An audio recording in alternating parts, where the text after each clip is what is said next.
Hey, what's going on? So you may have seen some of the videos of the Turbo Escort. It's pretty exciting to finally actually get the project done, but it's not anywhere close to done. I had kind of had an oil consumption problem before I turbocharged it, and I was being very optimistic and hoping it was just the valve seals, but it turns out it's probably not. I've replaced the valve seals and it's still consuming about a quart every 300 miles or so. Yeah, so that's what happens when you cut corners. When I put the engine together, I didn't actually pull it apart. All I did was just slap a head on it and new gaskets, and that was it. I probably really should have pulled the pistons and checked the rings, and I didn't, and now I'm pretty sure all the oil control rings are stuck. So I'm going to go ahead and pull the head and see what it looks like in there.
So when I broke the head loose, coolant instantly started to gush all the way around the engine block. That's usually not a very good sign. Usually means your head gasket was never really sealing very well. So I wonder if I never actually torqued the head correctly, and that's been causing my oil consumption and my insane coolant temp problem. Oh yeah, by the way, I've been having a problem with coolant temp too. Normally it cruises around 180, 186, 187. The minute I get into boost, it shoots up to like 230, 240, and just won't go down. So I thought maybe the head was lifting, but I'm thinking, and this is stupidity on my part, when I put the head on the block, I never had the head decked. Also, the head's from a different engine.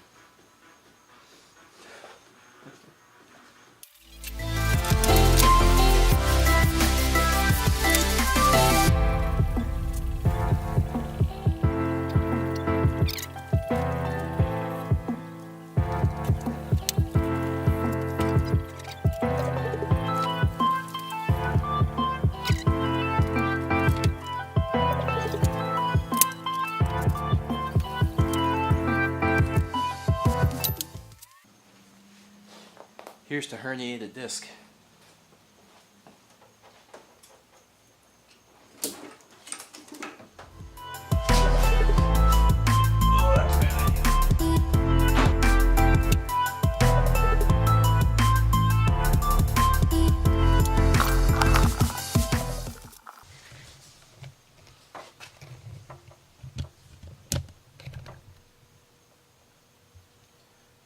So, it doesn't actually look too bad in there. All the cylinder walls look pretty good. Number 4 looks like it's got some weird, can't really see it in the camera, but not really scoring, just some weird discoloration. I think that's where the bores were rusted before I put the engine together, and I hoped it was, I did a good enough job cleaning it up, but it may have been pitted just a little too deep. But all looks good. So hopefully, let's see when I actually pull the pistons, see what the rings look like. Yeah, I got the pistons out. I got number 1 piston out. Looking at it, it doesn't really look. I mean, the oil control rings look. I mean, they're definitely a little worn. They're not stuck, but they're. I could see how I'd have oil consumption. But more interestingly, what I found is this is a number 1 rod bearing. Ain't that pretty? Didn't have any knocking though. No knocking. But I did immediately notice that when I pulled the cap off that it looked like at some point it had spun number 1 bearing. So, yay! So, I was doing some thinking. I think I'm just going to go ahead and take the engine to the machine shop. Even if I don't take it to a machine shop, I still need to pull it so I can actually go through it and blah blah blah. So, I'll go ahead and pull the engine. I went ahead and I disconnected everything because we all know an engine hoist does 2 things: hoist engines and test the tensile strength of everything you forgot to connect or disconnect. Fuck that up. So, I'm gonna get to it.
So the lower transmission mount, the front transmission mount, it's disconnected from the bottom, but as the engine comes up at an angle, the 2 bolts that go through the to the subframe are binding, and I can't shake it loose. So I just went ahead and disconnected the.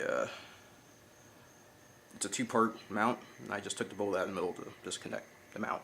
So the lower half of the mount will stay inside the transmission or inside the subframe, and blah blah blah.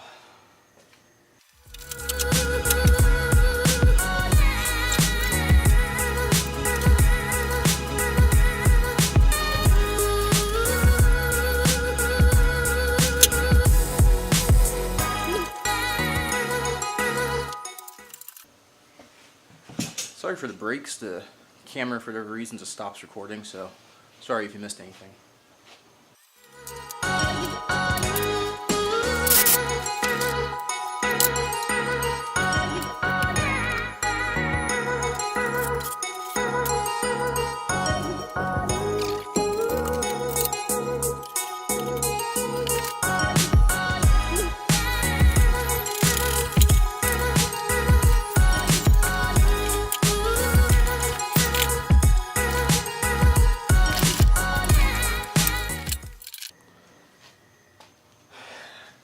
once again, don't know where that stopped at.